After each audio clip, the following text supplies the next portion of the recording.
विश्वास नहीं होता है। ऐसे मेरी हालत में बीमार था, गरीबी से बीमार था, महंगाई से बीमार था, लोगों के तानों से, लोगों के अपमान से, लोगों की बेइज्जती से। लेकिन जब प्लान दिखाया गया कि राम मोहन तू भी यहां सफल हो सकता है, तो विश्वास मुझे नहीं है, विश्वास नहीं था मुझे। लेकिन सर ने कहा कि 5,000 में 10,000 की मेडिसिन मिलती है, वो बात मुझे समझ में आ गई कि इनकम साला आए ना आए, लेकिन मेरे घर में कोई समस्या अब आने वाली नहीं है, क्योंकि 5,000 में संस्था हमारे 10,000 का प्रोडक्ट दे रही है। अगर 1% भी विश्वास करके मैंने चालू किया, लोगों में चर्चा करना चालू किया, तो एक ना एक दिन अगर मैं स्टार बनूंगा तो पूर्ण भी मैं बन सकता हूं।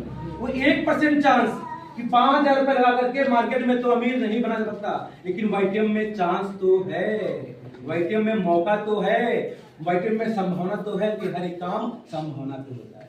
तो मैंने कहा राम मोहन वर्मा, तू 5,000 से दुनिया में कुछ भी नहीं कर सकता, लेकिन एक बार अगर यहाँ लगा दिया और 1% भी अगर चांस है, तो तू यहाँ से अमीर कामयाब हो सकता है। के बाद अगर तू अपने बच्चों की जिंदगी को बदल सकता है, तो वो सिर्फ वाईटीएम है। 5,000 रुपए लगाने के बाद अगर तू बच्चों को अच्छी शिक्षा दे सकता है, तो सिर्फ वाईटीएम है।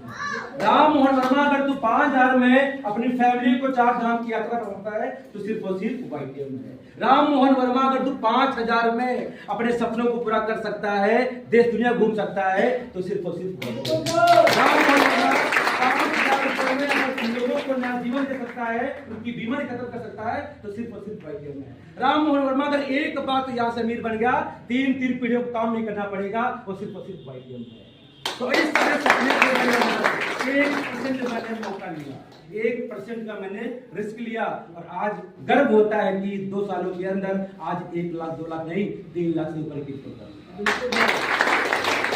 2,000 रुपए की नौकरी करने वाला बंदा अभी पिछले महीने 63,000 रुपए की इनकम दिखाई, क्योंकि इक्यावन तो रिवार्ड ही उसका है और आप लोग के आशीर्वाद से, प्यार से 2 फरवरी को जो प्रोग्राम आपका दिल के लखनऊ में है, इकाना स्टेडियम में, मैं वहां पर रूबी लैंड प्राप्त करके और एक शख्स से मैंने उनकी जुबानी सुनी थी, वो एक बार मंच पर बोल रहे थे कि मेरे बच्चे ने एक बार जिद कर दी कि पापा मुझे एक गाड़ी चाहिए।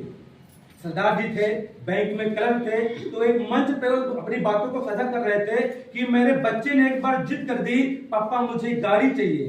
तो वो भी एक ऐसे सिस्टम में काम कर रहे थे। उन्होंने कहा बच्चे की सुबह आंख नहीं खुल पाई और मर्सिडीज कार मेरे गेट पे खड़ी थी। उनको सुनने के बाद मेरे अंदर भी आग लगी, इस साला एक दिन मेरे घर बच्चा आएगा, और वाकई में वो बोलने से पहले